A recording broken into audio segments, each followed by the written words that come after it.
Hey friend, I'm so happy to be sitting down and having this conversation with you. And I want you to know that if you clicked on this video, it doesn't mean that you're bad at connecting with your intuition or that there's something wrong with you.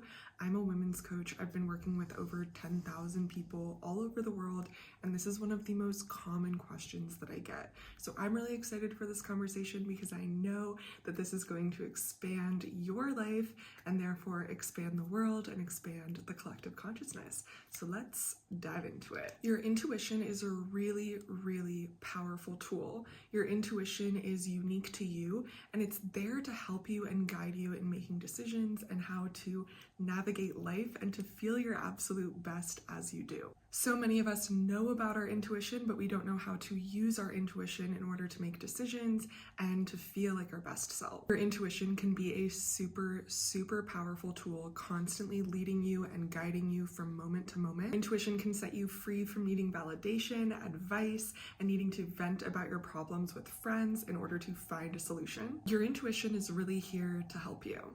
Some people have a much stronger intuition than other people, but your intuition is kind of like a muscle, and the more that you use it and the more that you exercise this muscle, the stronger your intuition can be and the more that you can use it to make decisions and guide you through life. So a few things to know before we dive even deeper into these topics and how you can make your intuition work for you is knowing that you already have an intuition. All of us came here into this body, into this planet, into this life incarnation with our inner self. Your inner self is the part of you that knows what is best for you. And your inner self can act as a compass. It can tell you exactly what direction to go. As your inner self tells you which direction to go, we receive these messages in the form of our intuition. All of us have an intuition, but we all haven't been taught exactly how our body is receiving those messages and what to do once we receive them. So everyone is going to receive the messages of their inner self in slightly different ways. I receive them in so many ways. I can receive smells, I can receive feelings like getting chills or getting a bad vibe that you can't really quite explain. I can receive an impulse or just a feeling of like, ooh, I really need to do this. Like suddenly this feels so important and I'm feeling so inspired to do this. All of us are feeling intuitive all the time, but we've been trained and we've conditioned ourselves to not listen to our intuition. We've conditioned ourselves to do this for a variety of different reasons. The first one is we want to be liked by the people around us. What if your intuition is telling you that you need to fart or you need to talk about politics or say something and get something off your chest that you know is going to ruffle some feathers? You're going to stifle your intuition in order to prioritize people pleasing and making sure that you're keeping the peace. Another reason that we stop our intuition is when we don't understand it. One of the ways that so many women have learned to stifle their intuition is when it comes to food. We have hunger, we have intuitive needs that are flowing through us all the time.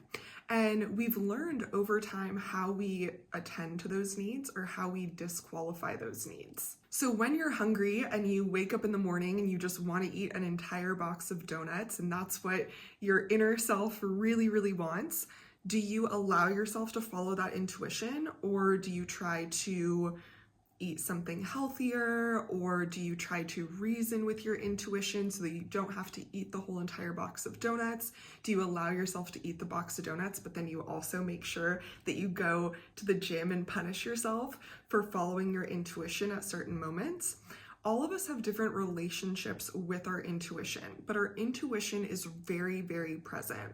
And if you're watching this video, chances are that this is the time that your soul has been asking for to change your relationship with your intuition, to start listening to your intuition in a slightly different way. Maybe that means eating the whole box of donuts. Maybe that means having a bite of a donut with your healthy breakfast and saying, hey, look, I can honor my intuition and I can honor my body's needs and all of the different parts of myself.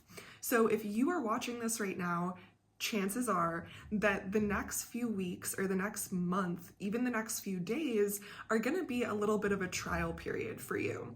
a trial of what do you do when your intuitive messages come to you, and also a trial of observing and noticing how your intuitive messages are coming to you.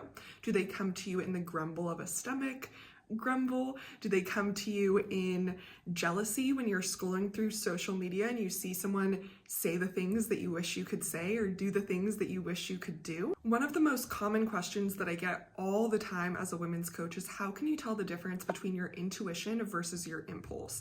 And I want to say that so often we have kind of cloaked our intuition as the good guy and our impulse as the bad guy.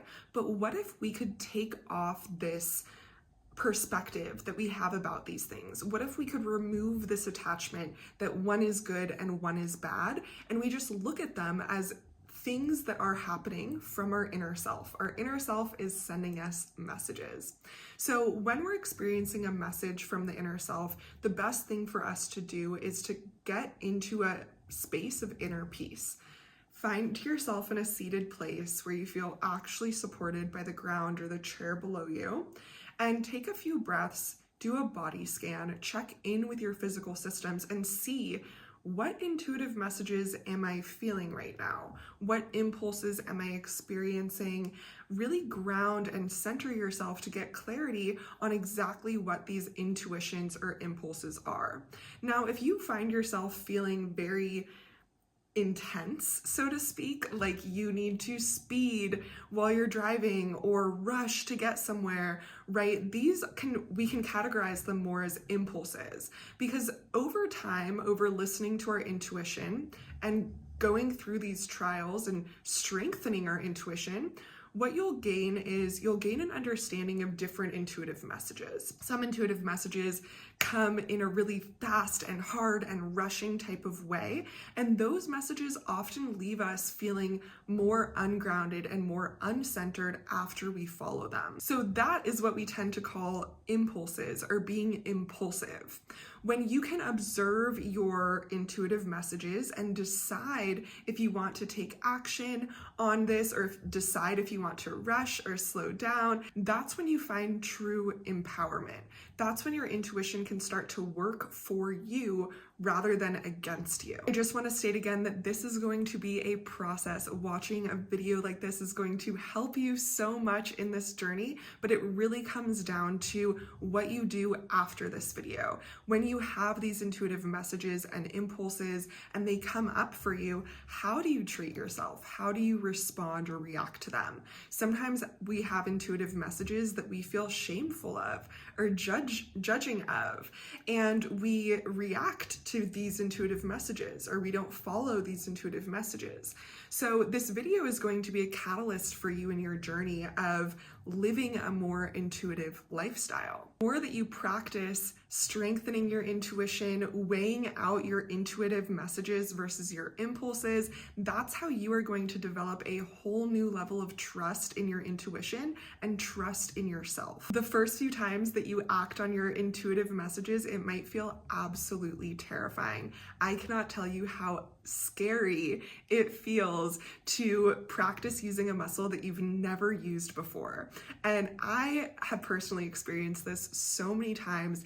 Every time I feel like I need to up level, I'll ask my intuition, what should I do? What do I need to do in order to get to that next level? And many years ago, one of the answers that I got was to go camping completely by myself. And I cannot tell you how absolutely terrified I was. This was something that was so far outside of my comfort zone, and I was so scared. I could not imagine how going camping alone was going to help me in solving my problems, or it was going to give me solutions or clarity that I needed. I literally was shaking. I had never done this before. I had to go get camping equipment and everything and figure out how to make the most of the situation. And since that time, I have gone camping so many times, and camping is such a huge part of my life. I absolutely love connecting with nature and being outside, but that's something that I never would have known if I hadn't followed my intuition and embarked on that journey that was quite honestly very scary. I am a solo woman, and camping alone in the area that I live is scary, right? It can be very scary. So it was a lot of growth for me in that first camping trip. And I'm so grateful that I listened to my intuition, even though I was shaking the whole entire drive and literally like I couldn't even sleep that first night because I was so scared of being out and alone in nature. And now that is one of the most sacred parts of my lifestyle. I love being out alone in nature. I love connecting with nature. And I can't believe that this wasn't a part of my life earlier, or this was actually something that I was once scared to do. So my intuition guided me exactly into the activity that I needed in order to expand my comfort zone and become the woman that I was always put here to be. But if I had followed my own ego, my comfort zone, or if I had judged myself when my inner voice said, go camping right now, then I never would have had that experience. I would have stayed in my comfort zone and I never would have actually expanded and reached that next level and reached my highest potential in this lifetime. So your intuition might seem wacky. You might feel wacky while you're following it. It might sound wacky to other people, right? I went camping on a Wednesday. I think that trip, I left at like 1 p.m. on a Wednesday while everyone else is at work. It doesn't make sense to my family. It didn't make sense to my partner. It didn't make sense to anyone. But I knew that it was something that I needed to do. And you need to be able to follow your intuition with that type of confidence, even if you don't have that type of confidence. I had the confidence because I knew that if the camping trip doesn't work out, I'm going to get home and I'm going to move on with my life and everything's going to be okay. I'm still going to be there for myself and I'm still going to be in my life and in my expansion.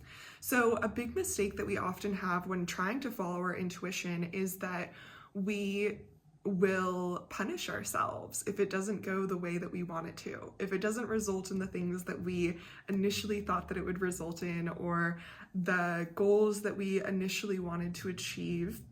But this is one of the ways that, again, we create so much judgment for our own experience. I felt scared that whole entire first camping trip. And if I had gone off of my feeling, if I had based that success off of how I felt during the camping trip, then I would have seen that camping trip as a failure. But the reason I saw it as a success is because I did it. I did something that I was so scared to do that I never would have had the courage or confidence to do before.